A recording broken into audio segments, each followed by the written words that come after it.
I do a lot of grass seed pots. I grow grass in pots and I grow grass in the lawn itself. From my experience sowing seed of all different varieties, the soil makes an enormous difference when it comes to making that plant grow better. With grass, it's no different than a garden plant.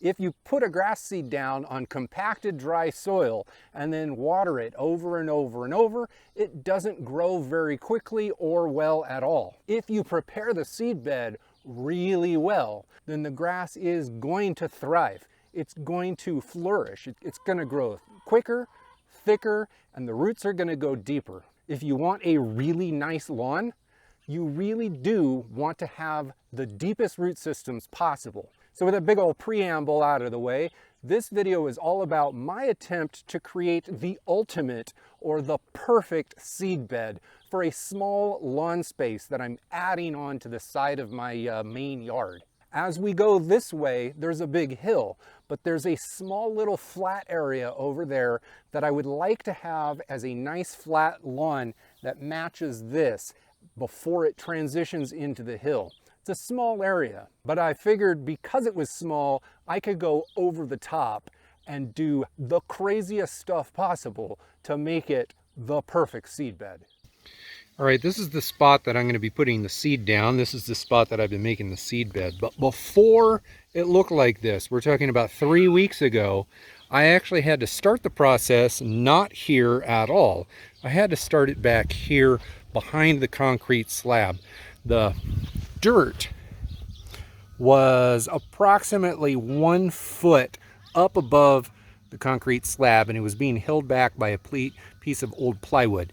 So I had to excavate this portion. I had to excavate this portion of the hill manually with a flat edge shovel. I just kind of shaved down, and then I shaved this way, removed a lot of the dirt, kind of redistributed it across some of the low spots kind of the hill. I mean, it's a hill, but you know, instead of the hill like going up like this, I kind of made it a little bit more flat. But that was the first step. That was back on June 24th, almost 3 weeks ago. And I had to dig it way down so that I could get ground level all the way around on this side of the slab. It's a robot! Is he a robot? Flap your wings.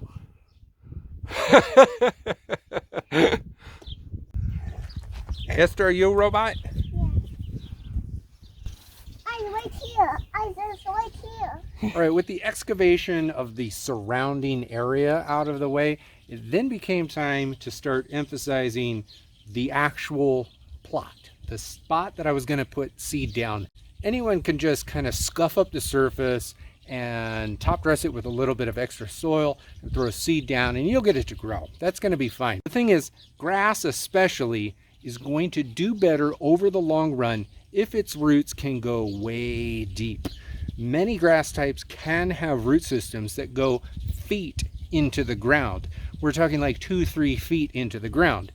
But the vast majority of topsoils in residential lawn settings aren't anywhere close to that deep. I've never seen extraordinarily deep topsoil. If you ever watched the building of a home, you'll notice the excavators just kind of shaving the top off and then topping it off with dirt, throwing some sod down or maybe some seed.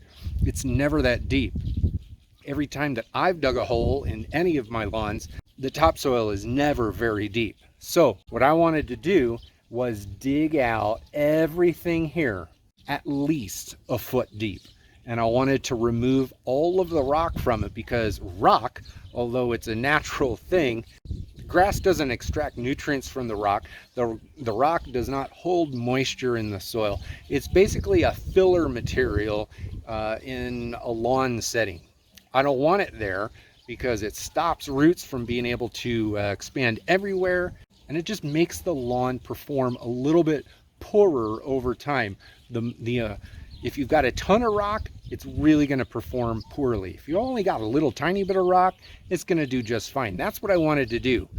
So I dug 100 square feet, 1 foot or more deep, and sifted all of the rock out of the whole shebang.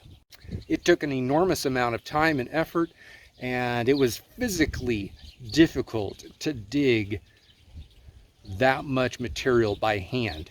I wouldn't advise anyone to go and do that. However, if you've got a few days to kill and you just really feel like you want to exercise a lot, then it's a good way to get an amazing seed bed established, because once all the grass starts growing, those roots are instantly going to go extremely deep. In all of the grass pot experiments that I've done, growing grass in pots, I'm always using like potting soil or some sort of loose mixture of soil, and the roots go like to the bottom of the pot so fast, like way faster than you realize. Like the grass can only be like a few inches up, but if you open the pot up, the roots have already gone like 8 inches down. It's crazy. The reason that we want that to happen is because it's going to give our grass more access to more nutrients that are deeper down, and it's going to give it access to moisture that's deeper down. Basically, the grass is going to perform better over time under heat and drought conditions. I'm supposed to be growing grass in that dirt. What are you doing? I like it. It's so comfortable.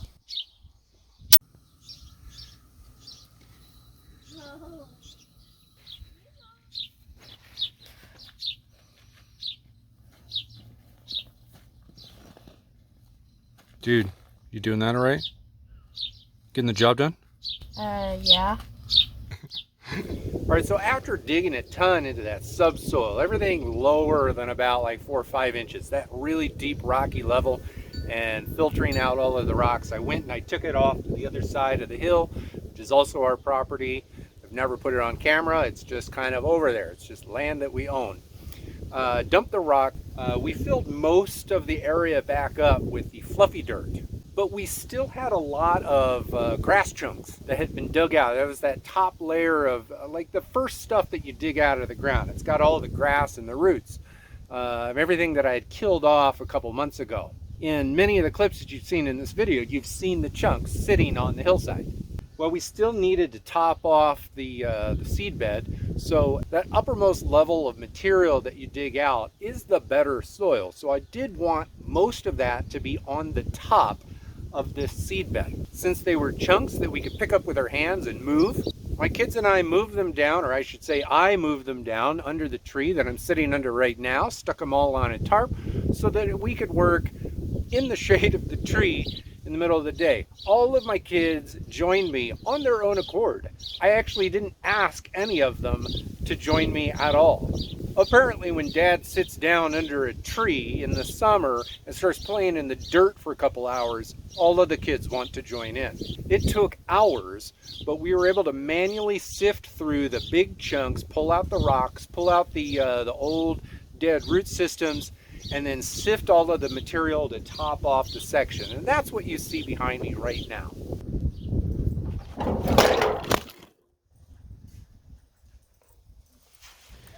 As you can see in this video sequence, I had a lot of fun with my kids. All of my kids were out there. This was a good, fun bonding experience. It did take a long time, but I do want you to note, because I'm doing this on the bottom of a slope, you can notice that I've got some boards set up on the dirt itself to kind of guide me on where I want the ground to be mostly flat versus sloped. If I was doing this on a straight flat lawn, those boards wouldn't be there. We would mound all of the dirt kind of in the middle and then level it out, probably with a leveling rake. Now I have two different leveling rakes.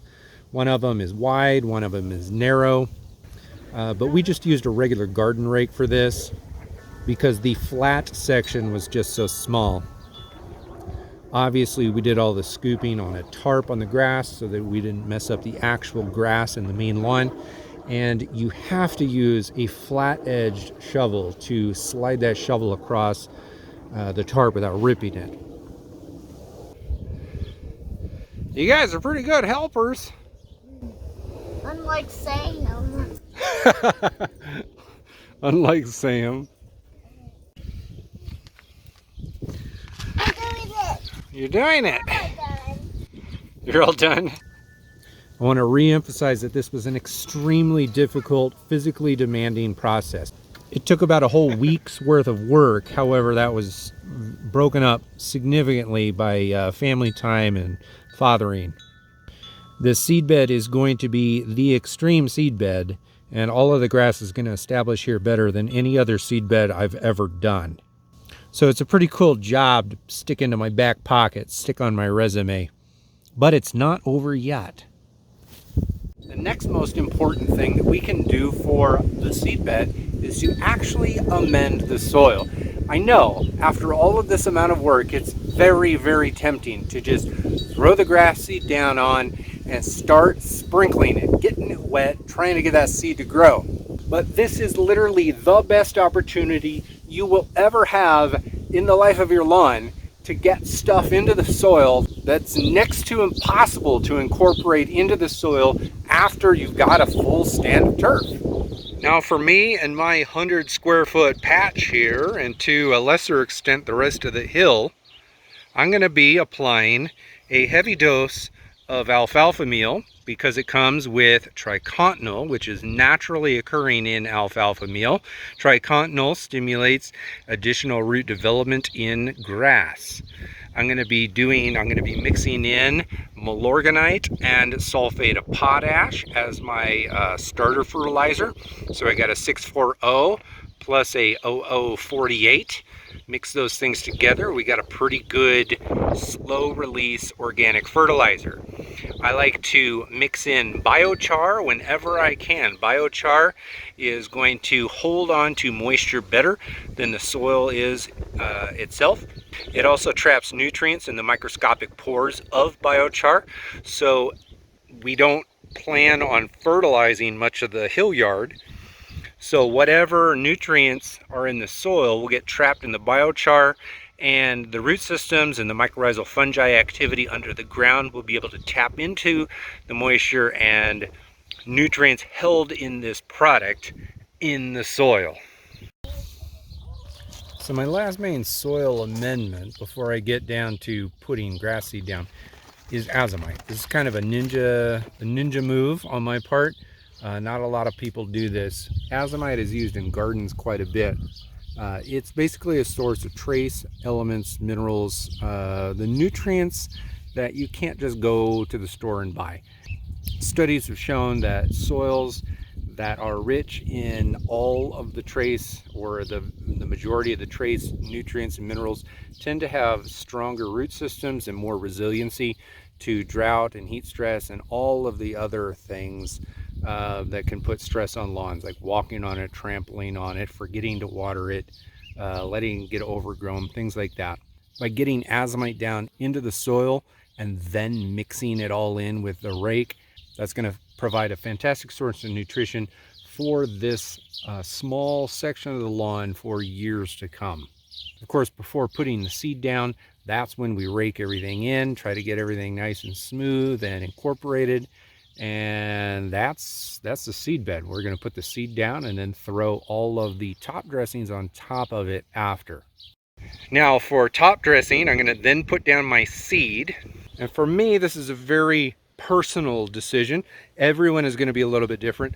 I am transitioning from a Kentucky bluegrass perennial rye main lawn into a hill yard where it will be primarily clover and buffalo grass. So this flat spot is the transition zone. So I'm going to put down a mixture of Kentucky bluegrass, perennial rye, and buffalo grass in this 100 square foot section. I'm going to put half a pound of KBG, half a pound of perennial rye, and 4/10 of a pound of buffalo grass.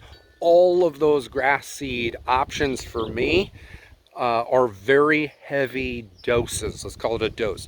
It's a very heavy application rate. For the rest of my hill yard, I'm not going to be putting down so much grass seed, but right here, I want it to be very dense and have a good transition into the hill yard.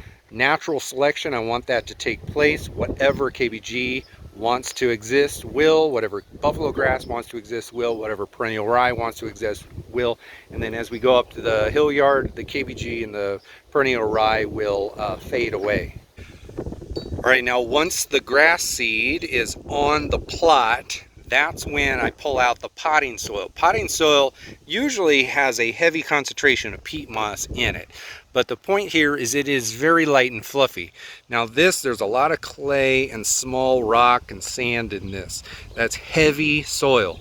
This is very light. So what I'm going to do is I'm going to put the seed down, and then I'm going to top dress it with potting soil. Not a lot of people do this. The larger your square footage is, the less important, or the less, I guess, economical this option is. But I use premium potting soil. I use the Fox Farm stuff. We do that in our garden and all of our potted plants. This stuff is awesome. This particular product contains trace amounts, it says contains, but it's trace amounts of earthworm castings and bat guano.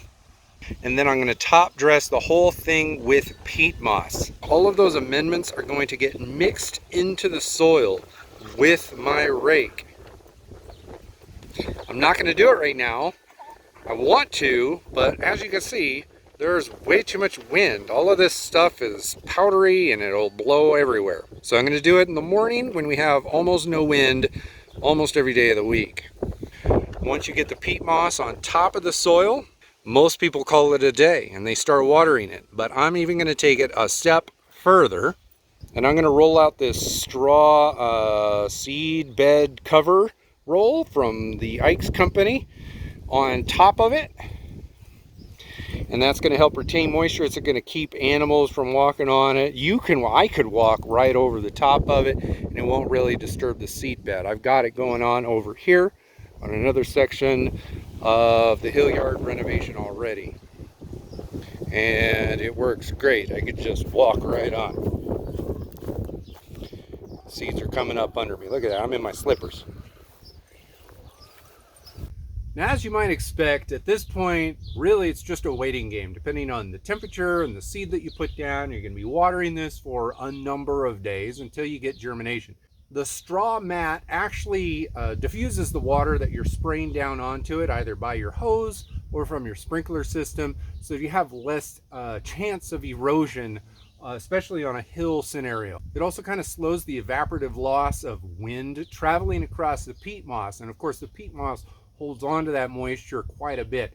So when we have the peat moss and the straw, everything stays moist pretty well for a very long time, even in very hot, windy weather. In my opinion, this is a really good way to seed a lawn and not use an excessive amount of water during the seeding process. Now, after I get good germination and after those seedlings have established themselves just a little bit, maybe for about 10 to 14 days, then I'm going to come back over the top and I'm going to apply cytokinins. Now you could do sea kelp or any other thing. I use straight cytokinins through this product right here. I spray it on there, and that's going to stimulate additional root development over top growth. I'm also going to be experimenting this season with silica. I'm going to be using the Strong Ore product. This is from the Ryan Knorr product line.